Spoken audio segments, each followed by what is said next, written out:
બોટાદ જૈન સમાજ દ્વારા mega blood donate કેમ્પનું આયોજન કરવામાં આવ્યું। ગુરુદેવ શ્રી વિજયનય પ્રભ મહારાજ સાતના 83માં જન્મદિવસ નિમિત્તે મેગા બ્લડ ડોનેટ કેમ્પનું આયોજન કરવામાં આવ્યું હતું। હાલમાં કોરોના મહામારીને કારણે તમામ આયોજન મોકૂફ રાખવામાં આવ્યા છે। ત્યારે બોટાદ જૈન સમાજ દ્વારા ગુરુદેવ શ્રી વિજયનય પ્રભ મહારાજ સાતના 83માં જન્મદિવસ નિમિત્તે મેગા બ્લડ ડોનેશન કેમ્પનું આયોજન કરવામાં આવ્યું હતું। આ બ્લડ ડોનેશન કેમ્પમાં 120 વ્યક્તિએ બ્લડ ડોનેટ કરેલ હતું તેમજ હજુ પણ વધુ બ્લડ ડોનેટ થવાની શક્યતા છે। બ્લડ ડોનેટ કરનાર વ્યક્તિનો લોકોને સંદેશો છે કે યુવાનીમાં બ્લડ ડોનેટ કરવું જોઈએ। લોહીનો કોઈ વિકલ્પ જ નથી અને બ્લડ ડોનેટ કરવાથી ક્યારેય કોઈની જિંદગી બચી શકે છે, જેથી યુવાનીમાં અવશ્ય રક્તદાન કરવું જોઈએ। આ બ્લડ ડોનેશન કેમ્પમાં દરેક સમાજના યુવાનોએ ઉત્સાહભેર ભાગ લઈ બ્લડ ડોનેટ કર્યું હતું।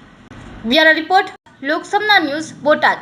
હાલની કપરા પરિસ્થિતિમાં વિશ્વ લેવલે કોરોનાની જે આ મહામારી છે અને રક્તદાનની ખૂબ જરૂર હોવાથી આજે પરમ પૂજ્ય નય પ્રભુ મહારાજ સાહેબના 83માં જન્મ જયંતિના મંગલ પાવન અવસરે એક બોટાદ શ્વેતાંબર મૂર્તિ પૂજક જૈન સંઘ સહકારનગરના આંગણે સુંદર આયોજન કરવામાં આવ્યું છે અને રક્તદાતાઓ અત્યારે વેઇટિંગમાં છે અને માનવ ભાવ ખૂબ કિંમતી છે અને માનવ જિંદગી બચાવવા માટે રક્તદાન વિશેષ આવશ્યક હોવાથી આ એક સુંદર આયોજન કરવામાં આવ્યું છે।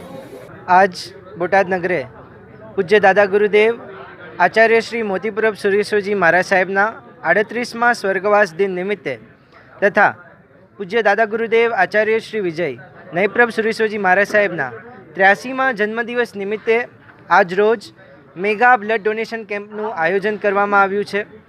આ જન્મદિવસે લોકોને એક નવી પ્રેરણા મળે, એક માનવતાનું કાર્ય થાય, સત્કાર્યનું કાર્ય થાય, એ માટે આજનું આયોજન કરવામાં આવ્યું છે। દરેક જ્ઞાતિ, દરેક સમાજ, દરેક ધર્મના લોકો આમાં ખૂબ જ ઉત્સાહથી જોડાયા અને ખૂબ જ ઉત્સાહથી બ્લડ ડોનેટ કરવા સવારથી આવી રહ્યા છે। અત્યારે લગભગ 100-125 જેવા લોકો બ્લડ ડોનેટ કરી ચૂક્યા છે અને અમારો ટાર્ગેટ 200 બ્લડ ડોનેશનનો છે, બ્લડ બોટલનો છે। એ અહીંયા અમે સર કરવા જઈ રહ્યા છે, અગ્રેસર આગળ થઈ રહ્યા છે। બ્લડ એક કુદરતી એવી વસ્તુ છે કે જો તમારે રમકડા જોઈતા હોય તો એના માટે ફેક્ટરી છે, જો તમારે કપડાં જોઈતા હોય તો એના માટે મોટી મોટી મિલો છે, પણ જો રક્ત જોઈતું હોય તો એની બીજી કોઈ ફેક્ટરી નથી, ફક્ત એક જ એનો જીવતો જાગતો માનવ છે। અને રક્તની જરૂર આજ નહીં તો કાલ બધાને પડવાની છે। આપણા પણ પરિવારમાં ક્યારેક ઇમરજન્સી આવે અને આપણને પણ એની જરૂર પડે, ક્યારેક ડોનેટ કરશું તો આપણને પણ ક્યારેક એનો લાભ પ્રાપ્ત થશે। કેટલા બધા લોકો ડાયાલિસિસ ઉપર, થેલિસેમિયાના છોકરાઓ છે, હજારો એવા, લાખો એવા લોકો છે કે જેમને રક્તની, બ્લડની ખૂબ જ જરૂર છે અને પરમાત્માએ, કુદરતે આ વસ્તુ આપણને આપી છે, આપણે પાછી એને અર્પણ કરવાની છે। ખૂબ જ પુણ્ય કાર્ય છે રક્તદાન, મહાદાન।